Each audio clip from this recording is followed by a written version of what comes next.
Quero saudar todos os irmãos com a paz do Senhor.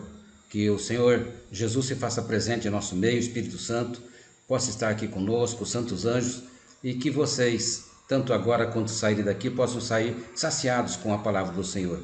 Tenham todos um bom relacionamento aqui conosco nessa manhã, que o Espírito Santo nos guie, nos proteja, nos ajude e que Ele possa nos usar para que possamos falar somente o que o Senhor colocar em nossos lábios. Também quero dizer para vocês que nós estamos com muita saudade dos irmãos e em breve nós estaremos aqui de novo, eu e a Alessi, estamos aqui no sítio. Eu ainda estou com o meu pé quebrado, engessado, né? Mas em breve nós poderemos estar aí novamente para poder louvarmos e agradecermos nosso Deus, juntamente com todos os nossos queridos irmãos. Também quero saudar a nossos visitantes, nossos amigos, nossas crianças, jovens, enfim, nossos irmãos de mais idade. Que o Senhor Jesus se faça presente, o Espírito Santo também possa estar aqui conosco nesses momentos que vamos estar juntos. Vamos falar de um assunto muito conhecido, e eu tenho certeza que os irmãos gostam bastante e que nós poderemos estar saciando de novo com a palavra do Senhor. Eis o Cordeiro de Deus, aquele que tira o pecado do mundo. O apóstolo João, ele escreveu esse verso inspirado, né? Quando ele viu Jesus, e nós estamos estudando na nossa lição do livro de Marcos, e eu tenho certeza que nós vamos aprender mais um pouquinho hoje. Uma herança especial para você. Esse é o título da pregação, do assunto que nós vamos tratar com os irmãos. Vamos estar aqui mais um minutinho, com certeza, e nós, ao findar deste sermão, dessa pregação, desse estudo, nós poderemos estar juntos aprendendo um pouquinho mais da palavra do Senhor. Somos da Igreja Adventista do Sétimo Dia, Movimento de Reforma, aqui de Boa Vista, Roraima. Estaremos aqui falando um pouquinho sobre essa herança especial que Deus preparou para você e para mim. Imagine você se recebesse agora, nessa época que nós estamos tanto precisando de dinheiro, né? Todas as épocas nós precisamos de dinheiro, mas agora nós estamos passando um momento de crise mundial no nosso país, né? O governo até criou um auxílio emergencial. Agora ele vai dar R$300, estava dando 600, agora vai dar R$300. Está saindo essa nova nota, a nota de R$200. Você já viu, já pegou uma nota de R$200? É aquela que tem o lobo-guará. Imagine, lobo-guará caro, né? R$200 é a nota mais cara do nosso país. Muita gente já está preocupada também com a nota falsa. Quando uma nota sai no mercado, uma nota nova, as pessoas já ficam preocupadas, principalmente quem está no comércio, né? E se você recebesse uma mala cheia de nota de R$200 como herança, você ficaria contente ou não? E agora, se fosse dólares, hein? Aqui são notas de 10, de $100, olha. $100, a nota verdinha, né? As notas verdinhas que nós chamamos. E se você recebesse uma Ferrari? Sabe quanto custa uma Ferrari dessa aqui? Mais de 4 milhões, quase 5 milhões de reais. E se você recebesse uma Ferrari dessa como herança, você gostaria? E se fosse uma mansão? Olha só essa mansão que bonita, com piscina, uma casa, né, desse tamanho, cheia de quartos, né? Cheia de salas bonita, varanda aqui fora para você ficar tomando um sol na piscina. Como que você ficaria? Contente ou não? E se fosse várias barras de ouro, dessa daqui, ouro puro, 24 quilates, se você ganhasse, você ficaria muito contente ou não ficaria contente? Olha, é muito difícil encontrar alguém que não deseja receber uma herança. Dinheiro, bens, propriedades, carros são normalmente deixados para que herdeiros tomem posse desses valores materiais, que certamente um dia passarão para as mãos de outras pessoas. Vocês já viram? Herança não fica eternamente com a gente.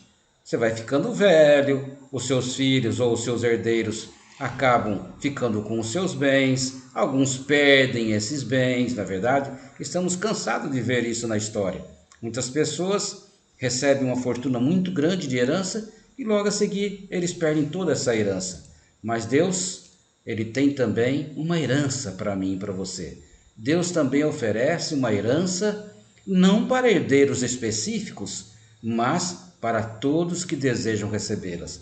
Aqueles dinheiro que eu mostrei para vocês, aquela mansão, aquela Ferrari, elas são para pessoas específicas. O que é uma pessoa específica? Um herdeiro ou dois. Tem pessoa que herda uma fortuna, todos os bens passam para ele, um herdeiro sozinho. Aqui não. O Senhor Jesus, Deus nos oferece uma herança e não é só para um. É para todos aqueles que foram fiéis e que fazem jus a essa herança para recebê-la. Essa É uma herança mediante um sacrifício, totalmente capaz de salvar a vida daquele que a recebe. Olha essa imagem que eu coloquei aqui. Esse rapaz está esticando a mão para o outro que está num despenhadeiro.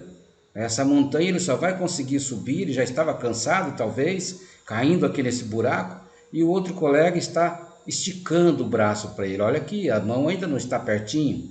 Ele só precisa fazer o quê? Esticar a mão, dar a mão para o outro colega, para que ele possa puxá-lo. Imagine depois que ele sair desse precipício e ele se salvar, ele não vai ficar grato para essa pessoa, para esse amigo que tirou daqui desse buraco, hein? Vai ou não vai? O sacrifício do Imaculado Filho de Deus, oferecido por amor para o homem, para o bem de todos, e a redenção da humanidade caída, é a maior de todas as heranças. Quando Jesus morreu na cruz, essa luz que está aqui ofuscando por trás dessa cruz, foi um sacrifício completo. Você pode fazer o maior sacrifício por alguém, pode até morrer por alguém, mas nunca morreu pela humanidade toda. Nós não morremos pelo bom, pelo ruim, pelo mal. Jesus morreu por todos. E esse todos nós podemos pensar assim, mas Jesus morreu por mim porque eu sou bonzinho, estou na igreja, eu não trabalho de sábado, eu venho aqui de quarta-feira, de domingo, eu não como carne, né? Eu não faço coisa errada, eu não mato, não roubo. Não, nós não somos bons porque fazemos isso. Nós fazemos isso porque Jesus nos resgatou e é por amor a Ele que nós fazemos as coisas boas. O ser humano não nasce bonzinho. Você quer receber essa herança? Uma vez, lá em Mateus capítulo 19, diz que um jovem, a Bíblia diz um jovem rico, não dá o nome dele. A Bíblia não fala do nome dele, Mateus não relata o nome dele. E diz que esse jovem rico, um jovem muito rico, foi procurar Jesus e falou assim: Jesus, eu quero ser um discípulo seu, eu quero a vida eterna. E Jesus falou para ele: você quer mesmo me seguir? Você quer ser um discípulo meu? E o que Jesus falou para ele? Olha, se você quiser me seguir, você tem que guardar os mandamentos. Aquele jovem era um jovem judeu e ele perguntou para Jesus assim: me fala, Jesus, quais são esses mandamentos que eu preciso guardar para ir para o céu? Que eu quero ir para o céu, eu tenho vontade. Talvez se Jesus estivesse aqui hoje, falando esse mesmo tema para mim, para você, ele faria essa mesma pergunta para mim, para você. Talvez nós que tenhamos nascido na igreja, né, conhecemos desde criancinha esses preceitos, podemos falar igualzinho aquele jovem. Aquele jovem perguntou para Jesus, falou assim para ele: olha, você tem que guardar os mandamentos. Ele perguntou: quais são esses mandamentos? E Cristo falou para ele assim: não roubar, não matar, não transgredir o sábado. E ele falou: ah, Jesus, isso eu faço desde quando era criancinha, desde quando eu ia para a escolinha das crianças na Exir. Agora já estou mais jovem, já tenho 19, 20 anos, já sou um adolescente, eu quero te servir, eu faço tudo isso. E ele falou: o que me falta ainda? Isso já faço. Jesus falou assim para ele: vai, faz o quê? Vende tudo o que você tem e dá para quem? Para os pobres. E você vai ter um tesouro no céu, você vai ter a vida eterna. Você pode vir ser o meu discípulo aí. Porque se você vier me servir com todo esse ouro, com todos esses bens que você tem, com toda essa herança, você vai ficar preocupado. Você não vai conseguir me servir direito. Eu não tenho casa. Eu não tenho lugar para ficar. E aquele jovem falou o quê? Ele falou para Jesus assim: não, pode ficar tranquilo. Então eu vou lá, vou vender tudo e eu já volto rapidinho. Foi isso que ele fez. A Bíblia diz que ele saiu com a cabeça baixa, muito triste, né? Olhando para o chão, assim, quase que encostando a cabeça lá embaixo, arcado, né? E Cristo falou para os seus discípulos: quão difícil é um rico entrar no céu. É mais fácil um camelo passar pelo buraco da agulha do que um rico entrar no céu. E as pessoas ficam falando: nossa, um camelo grandão, como que ele vai passar pelo buraco da agulha? Você já viu aquela agulha que a costureira usa? Não é essa agulha não. Lá nos muros de Jerusalém tinha uma porta que era conhecida como a porta da agulha. E era uma porta pequena, porque ela ficava aberta à noite para que as pessoas pudessem passar por ali. E se ela viesse com um camelo grande, fosse um camelo menorzinho, até que se esforçava e ele passava. Mas senão ele tinha que deixar o camelo para o lado de fora. Por isso que Jesus falou: é mais fácil passar um camelo por aquela porta da agulha do que um rico para o céu. Hein, irmãos? Como que nós estamos? Olha, eu peguei assim uma foto na internet, eu pesquisei, tá? O que era esse navio aqui, eu não posso falar para vocês o que é esse Grimaldi aqui, mas eu li sobre esse navio. E esse navio pegou fogo. E em cima dessa foto, eu quero contar uma história para vocês. Certa vez, o capitão de um navio em chamas conduziu seu barco até a praia com muita dificuldade e conseguiu salvar a vida de todos os passageiros que estavam a bordo. Mas, infelizmente, parte de seu corpo foram queimadas pelo fogo e ele acabou morrendo. Então aquele capitão, ele conseguiu levar o navio até a praia, salvou a vida de todas as pessoas, mas como o corpo dele se queimou, ele morreu, mesmo depois de anos.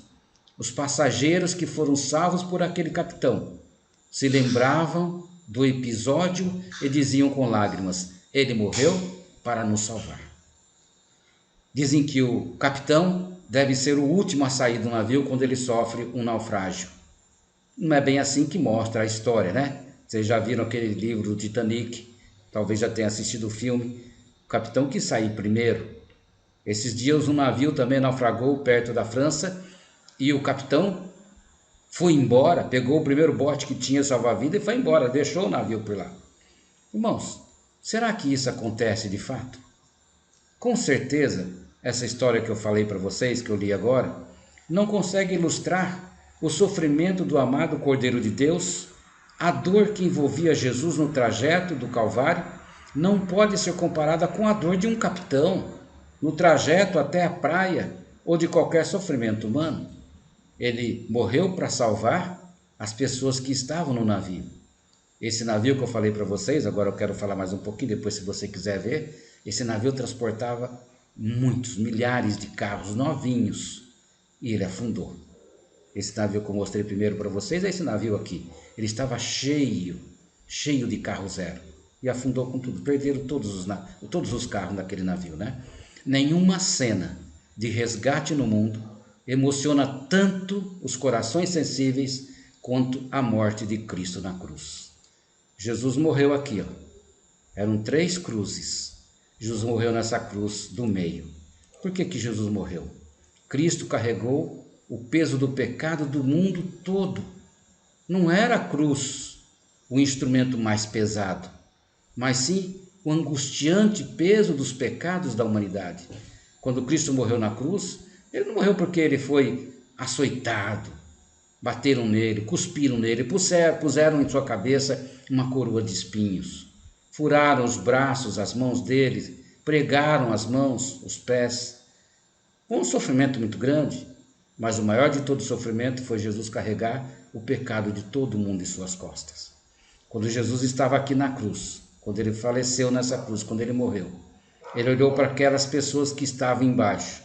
Ele viu muitas pessoas que ele havia curado, que ele havia ajudado, que ele havia cuidado dessas pessoas, estavam gritando: crucifica, se você é o Filho de Deus, desce daí dessa cruz.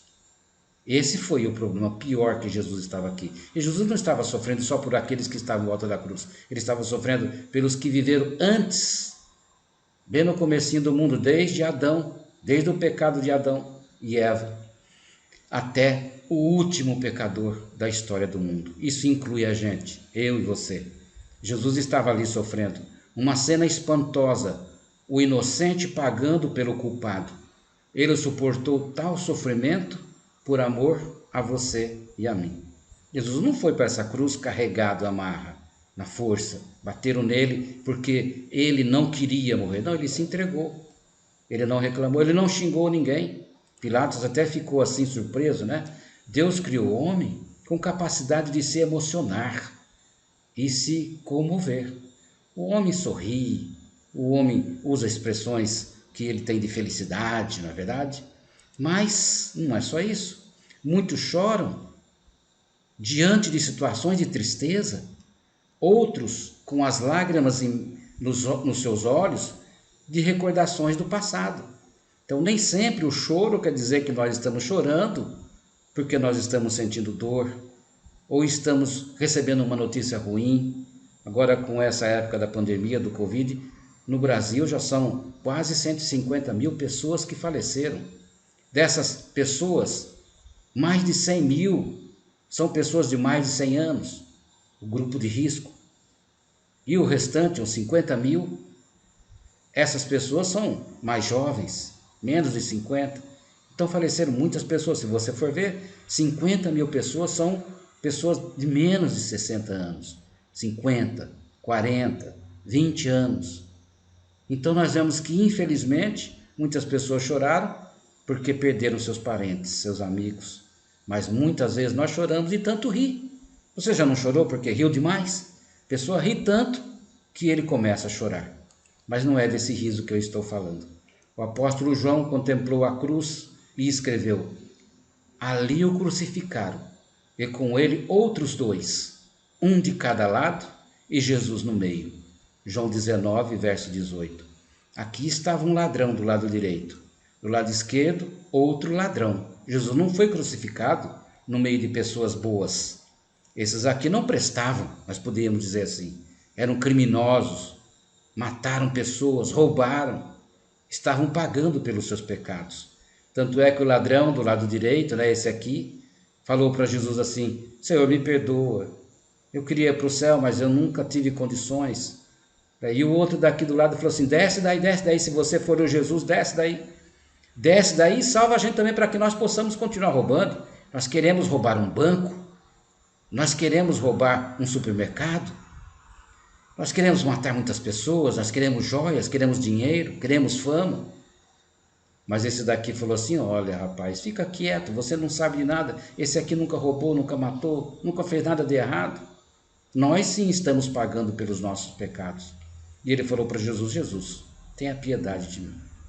Jesus, no meio daqueles dois malfeitores, a lei dizia, a história conta que se tivessem 3 malfeitores, o do meio era o pior.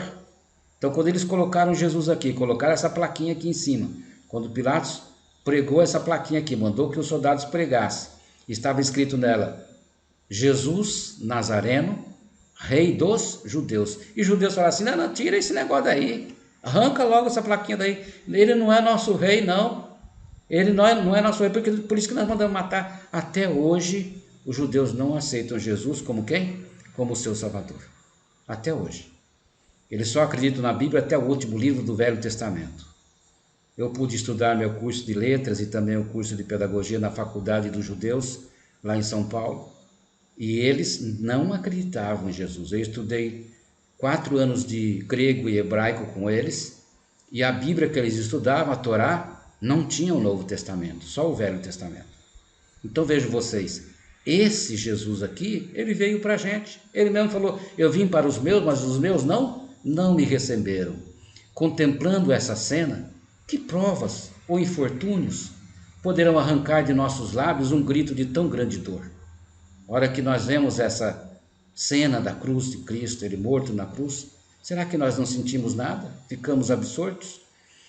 Que fato pode nos comover ou causar mais impacto que a cena real e comovente do Calvário?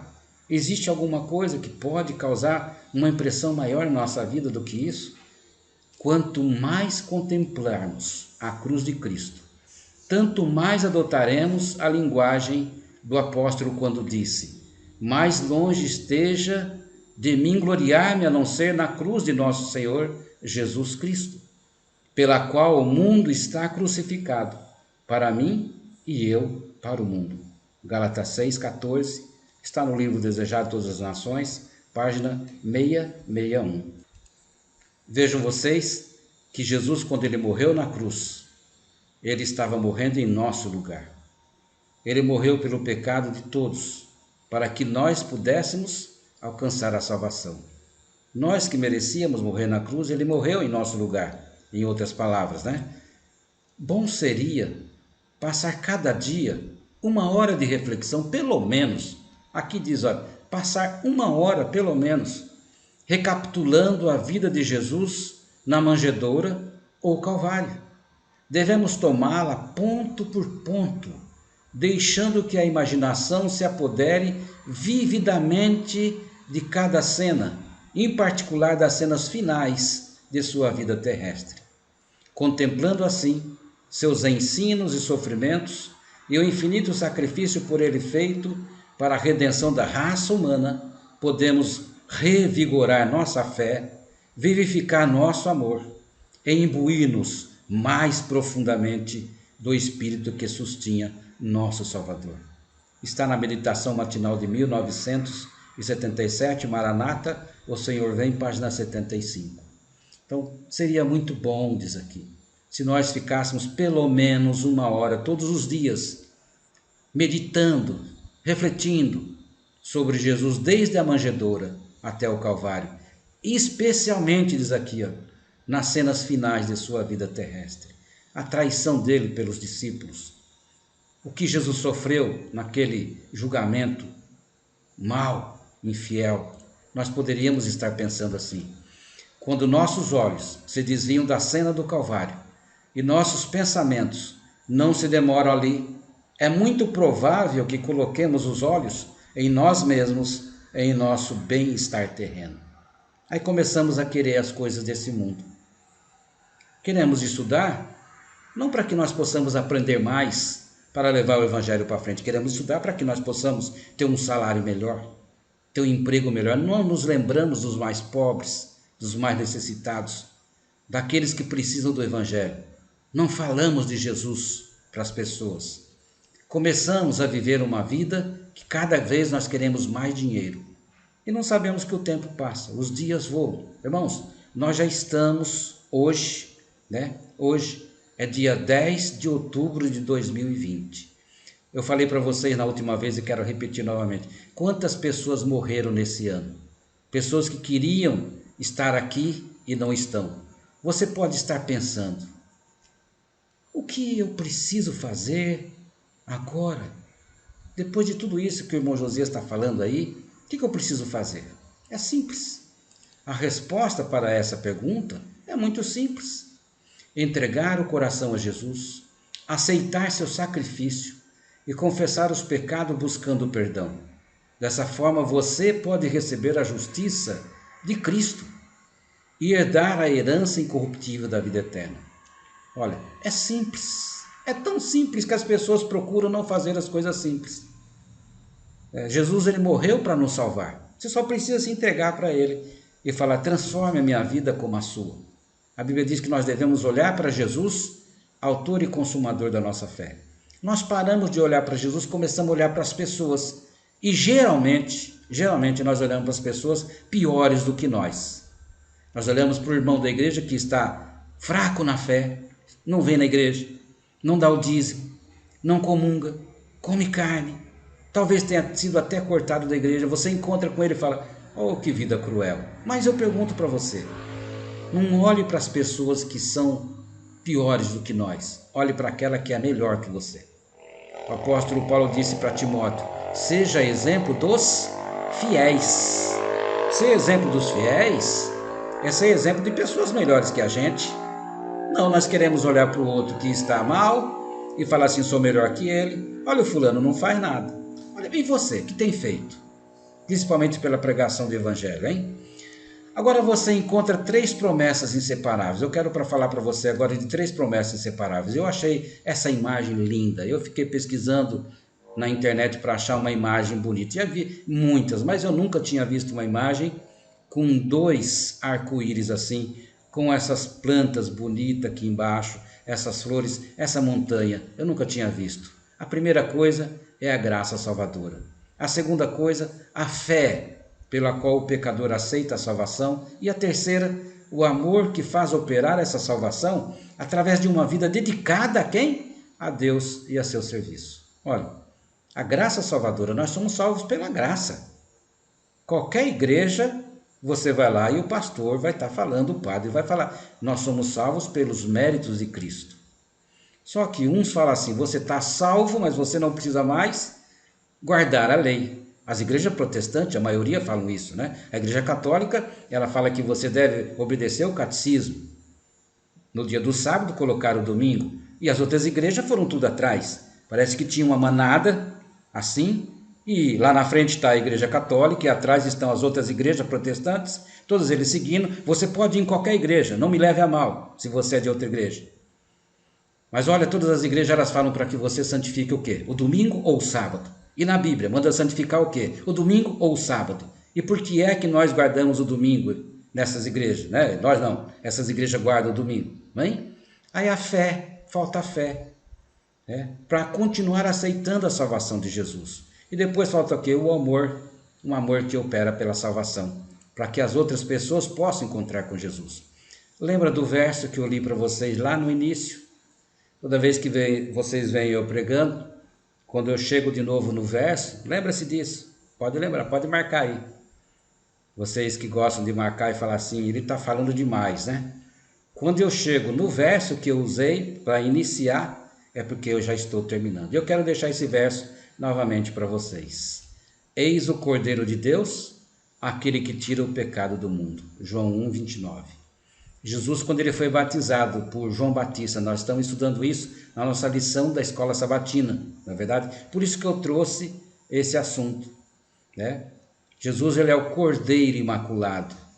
Eles tinham que oferecer um sacrifício lá no templo, era de um cordeirinho de 1 ano, sem mancha, branquinho, um cordeirinho que nunca tinha feito nada errado. O cordeirinho, geralmente, a ovelhinha, ela é um animalzinho muito bom, ele gosta de ficar igual um animalzinho, um cachorrinho, né? As pessoas não ficam junto, então o animalzinho, a ovelhinha, ela era uma ovelha, ela era mansa, por isso que ela representa Jesus. Mas eles tinham que degolar. O pecador tinha que levar uma faca, um punhal e cortar a cabeça do animal, colocá-lo de cabeça para baixo, para que o sangue dele pudesse sair. Cada vez que ele pecasse, ele tinha que levar essa ovelhinha lá. Se ele fosse mais rico, ele levava uma ovelha. Se ele fosse mais pobre, ele tinha que levar pelo menos um pardal. Tinha que derramar sangue. A Bíblia diz que sem sangue não há remissão do pecado.